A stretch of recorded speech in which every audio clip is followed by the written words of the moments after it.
Hi guys, ഞാൻ അജിത് കുമാർ ഇടശ്ശേരി, തൃശ്ശൂർ. പീച്ചി ഡാമിൻ്റെ താഴ്ഭാഗമാണ് ഈ കാണുന്നത് കേട്ടോ. ആകെ വെള്ളക്കെട്ടെന്ന് പറഞ്ഞാൽ പോലെ പരിസരം മൊത്തം മുങ്ങിയെടുക്കുകയാണ്. ഡാം തന്നെ മുങ്ങിപ്പോകുന്ന സംശയം ഇപ്പോൾ കണ്ട. ഡാമിൻ്റെ അടിഭാഗമാണ് ഈ കാണുന്നത്. പാലൊക്കെ എപ്പോഴേ മുങ്ങിപ്പോയിന്നറിയാം.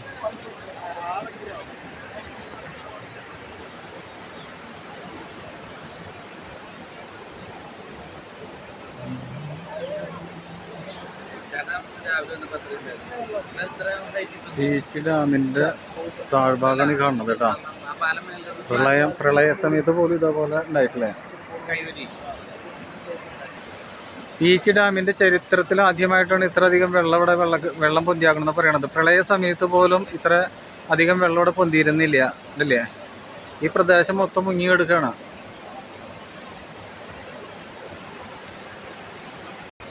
തൃശ്ശൂർ നഗരത്തിലെ കുടിവെള്ളം ആകെ താറുമാറായി കിടക്കുകയാണ്. വാട്ടർ അതോറിറ്റിയുടെ പൈപ്പ് ഇവിടെ പീച്ചിയിൽ പൊട്ടിക്കിടക്കുകയാണ്. അപ്പോൾ ഇനി വെള്ളം ഇറങ്ങി പോവാതെ ഒരു കാരണം വെച്ച് കഴിഞ്ഞാൽ തൃശ്ശൂർക്ക് കുടിവെള്ളം ലഭിക്കില്ല എന്നുള്ളതാണ് ഇപ്പോൾ പുതിയൊരു മെസ്സേജ്.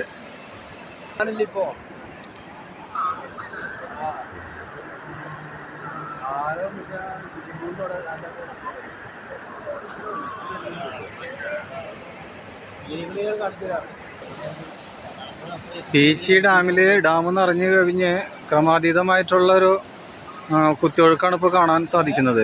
ഈ നിലയ്ക്ക് തുടർന്ന് കഴിഞ്ഞാൽ നാഷണൽ ഹൈവേ, നമ്മുടെ അമ്പലൂർ ഭാഗത്തൊക്കെ വെള്ളം പൊന്താൻ സാധ്യതയുണ്ട്. നാഷണൽ ഹൈവേ ഒക്കെ ബ്ലോക്ക് ആവാനാണ് സാധ്യത. കാരണം വെച്ചാൽ വ്യാപകമായിട്ടുള്ള രീതിയിൽ നാശനഷ്ടങ്ങളും റിപ്പോർട്ട് ചെയ്യാൻ സാധ്യതയുണ്ട്. കാരണം വെച്ചാൽ ഈ ഡാമിൻ്റെ ചരിത്രത്തിൽ ആദ്യമായിട്ടാണ് ഇത്ര അധികം വെള്ളം ഇവിടെ കുത്തി ഒഴുകുന്നത്. അത് ഡാമിൻ്റെ താഴ്ഭാഗമാണ് ഇപ്പോൾ കാണുന്നത്. ഇവിടെ ഒരു പുഴ പോലെയായിട്ട് മാറിയിരിക്കുകയാണ്. വെള്ളം കൂടിക്കൊണ്ടിരിക്കുകയാണ് നിമിഷങ്ങൾക്കുള്ളിൽ.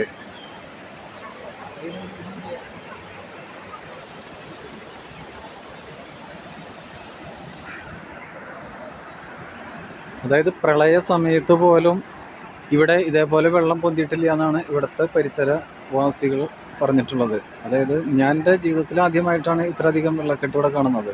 വെള്ളക്കെട്ടെന്ന് പറഞ്ഞാൽ ഡാം നിറഞ്ഞ് ഇതിൻ്റെ മുകളിൽ കൂടെ വെള്ളം ഒഴുകുന്നതും ഈ ഡാമിൻ്റെ താഴ്ഭാഗത്ത് ഇത്രയധികം വെള്ളം.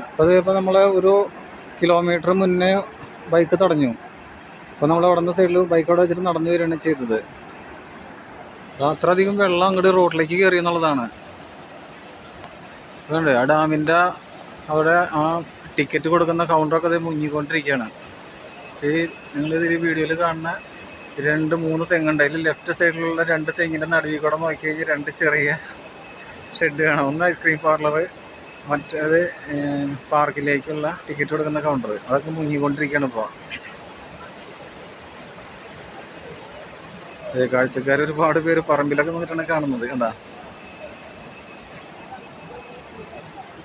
ഞാൻ ഈ വീട്ടുകാരോടൊക്കെ പറഞ്ഞു ഇവിടുന്ന് മാറി താമസിച്ചോളാൻ. എന്ത് വിശ്വസിച്ചിട്ടാണ് ഇവിടെ ഇത്ര